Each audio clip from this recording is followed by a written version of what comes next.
और धीरे धीरे जो है इसी में मेरी पहली फिल्म टाइटल जो मैंने की थी टाइटल उसे राष्ट्रीय पुरस्कार मिला है। उसके बाद वाह जिंदगी और तीसरी फिल्म मुझे जो है द केरला स्टोरी। फिल्म के बाद काफ़ी जो है धमकियाँ वाले फ़ोन आने शुरू हो गए थे। अगर किसी व्यक्ति ने दिखाया और सच अगर सामने आया है तो हमें उसका समर्थन अगर समर्थन उसको मिल रहा है तो फिर हम लोग उसका कुछ नहीं बिगाड़ते। केरला स्टोरी सिर्फ एक फिल्म नहीं बल्कि एक सवाल है समाज, सोच और सच्चाई के बीच संतुलन का। धार की इस मिट्टी से निकले कृपाल सिंह ने जिस हिम्मत से कहानी कही, आज हम उन्हीं से बात करेंगे। कहानी के पीछे की प्रेरणा, विवादों के पीछे की सच्चाई और उस सोच के बारे में जो उन्होंने धार की मिट्टी से उठाकर पूरे देश के सामने रखी। जी, मेरा बचपन से मैं लेखन करता था और रुचि थी मेरी लेखन में, लेकिन लेखन में मेरा करियर होगा, भविष्य होगा, ये मैंने सोचा नहीं था। और धीरे धीरे जो है इसी में मेरी पहली फिल्म टाइटल जो मैंने की थी टाइटल उसे राष्ट्रीय पुरस्कार मिला है। उसके बाद वाह जिंदगी और तीसरी फिल्म मुझे जो है द केरला स्टोरी मिली, जिससे मैंने किया। जब आप लिख रहे थे उस समय आपके दिमाग में किस तरह की चीजें चल रही थी? जी, ये इस पर शोध कार्य मेरे डायरेक्टर पहले कर चुके थे, डॉक्यूमेंट्री भी उन्होंने बनाई थी। तो हमारे पास मूल कथा तो थी कि ये घटना क्या हुई है, क्या नहीं हुई है, और जो शोध कार्य मेरे डायरेक्टर ने किया था वो भी उपलब्ध था। तो मेरे पास था उसे गढ़ने का काम, और अनुभवी व्यक्ति जो जो इस विषय में ज़्यादा जानते हैं उनसे साक्षात्कार ले लेके उनसे बातचीत करके सफाई के साथ, कि ताकि कल जाके कोई हम पे प्रश्न चिन्ह न लगाए, इसका ध्यान रखते हुए इस कहानी को पटकथा को लिखा। फिल्म के बाद किन चीजों का सामना आपको करना पड़ा? फिल्म के बाद काफ़ी जो है धमकियाँ वाले फ़ोन आने शुरू हो गए थे हम लोगों को, और धमकियाँ मिलना शुरू हुई थी। तो वो थोड़ा शुरुआती दौर हमारे लिए काफ़ी चैलेंज रहा। उसके बाद फिर धीरे धीरे सामान्य स्थिति हुई, क्योंकि जो है जन विरोध हमारे लिए नहीं खड़ा हुआ था।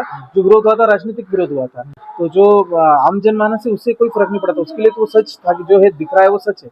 तो हमें जब जन समर्थन मिला तो फिर हम निश्चिंत हो गए कि अब डरने की कोई बात नहीं है। और जो जो विरोध कर रहे थे उन्हें भी लगा कि नहीं, अगर किसी व्यक्ति ने दिखाया और सच अगर सामने आया है तो हमें उसका समर्थन अगर समर्थन उसको मिल रहा है तो फिर हम लोग उसका कुछ नहीं बिगाड़ सकते। तो ये एक जो बुरा समय था वो हमारा वो कुछ दिनों का था। उसके बाद फिर ईश्वर की कृपा रही और सब कुछ बढ़िया रहा। अभी नेक्स्ट प्रोजेक्ट क्या चल रहा है आपका?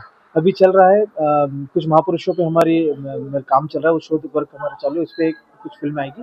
उसके अलावा मोस्टली देखा जाए तो कुछ सामाजिक मुद्दे ही हैं जिन पर भविष्य में जो है मेरी लिखी फिल्म आएगी, और एक वेब सीरीज भी आएगी। अच्छा, मध्य प्रदेश के हैं, धार जिले के रहने वाले, वहाँ के बारे में आप क्या सोचते हैं? मध्य प्रदेश में तो धार माँ वाग्देवी राजा भोज की नगरी से, वहाँ के लिए भी बहुत कुछ करना है।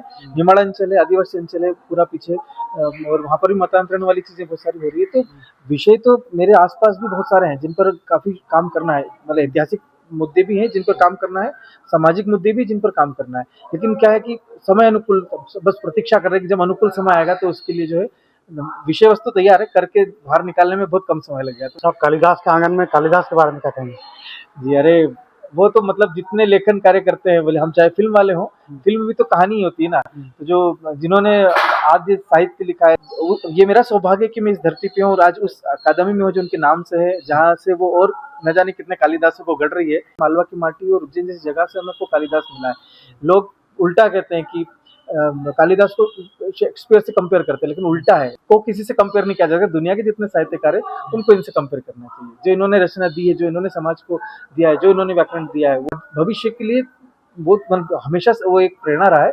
आने वाली सभी पीढ़ियों को ये हमेशा प्रेरणा देता रहेगा, प्रोत्साहित करता रहेगा इनका साहित्य। अभी देश का ऐसा कौन सा मुद्दा जिस पर आप फिल्म बनाना चाहेंगे? देश में वैसे तो कई मुद्दे हैं, लेकिन कुछ समस्याएं, जैसे मुझे लगता है कि शिक्षा व्यवस्था पे एक होना चाहिए, क्योंकि हमारी एजुकेशन सिस्टम बड़ी लचर हो गई, क्योंकि हम अभी तक उसको परिवर्तन ही नहीं किया। कि ये जो जब हम आज कालिदास की भूमि पर बैठे और जो हम जिनकी बात कर रहे हैं, जो कालिदास छोड़िए, यहाँ पर श्री कृष्ण जी संदीपनी आश्रम, यहाँ पर जो उन्होंने अपनी शिक्षा ग्रहण करी, वो आश्रम व्यवस्था जहाँ जो परंपरा हमारे चली आ रही थी, जिसमें सुदामा जैसा एक गरीब भी पढ़ रहा था और एक राजा का पुत्र भी पढ़ रहा था, श्री कृष्ण भी पढ़ रहे थे। तो वो जो हमारे यहाँ परंपरा गुरुकुल की हुआ करती थी, जिस तरह से हमारे यहाँ गाँव में गुरुकुल हुआ करते थे, वो जो शिक्षा व्यवस्था, शिक्षा प्रणाली थी, 360 डिग्री तरीके से जो पढ़ाई होती एजुकेशन में थी, वो जो दी जाती थी, वो अब खत्म होकर सिर्फ एक नौकरीप्रद पढ़ाइयों पर जो हम केंद्रित हो गए हैं, तो वो बहुत बेकार है। और उससे जो है हमारे ही संस्कृति का, हमारे ही ज्ञान का नाश हुआ। तो और कितना संग्रह करके नालंदा में रखा होगा जो जला होगा, तो सोचो कितनी परंपरा रहेगी कि कितनी भव्य लाइब्रेरी हमारे पास थी। तो वैसा ही साहित्य आज भी गढ़ सकते हैं, और आज भी हम उस वापस एक नालंदा खड़ी कर सकते हैं। तो इसके लिए जो है हमारी शिक्षा व्यवस्था को वापस सुधार लाना जरूरी है। फिल्म या ऐसा कुछ विषय पे मैं कुछ हो सकता है डॉक्यूमेंट्री जैसा बनाऊं। बहुत बहुत धन्यवाद जनतंत्र न्यूज़ से बात करने के लिए। बिल्कुल, धन्यवाद। बने रहिए आप जनतंत्र न्यूज़ के साथ।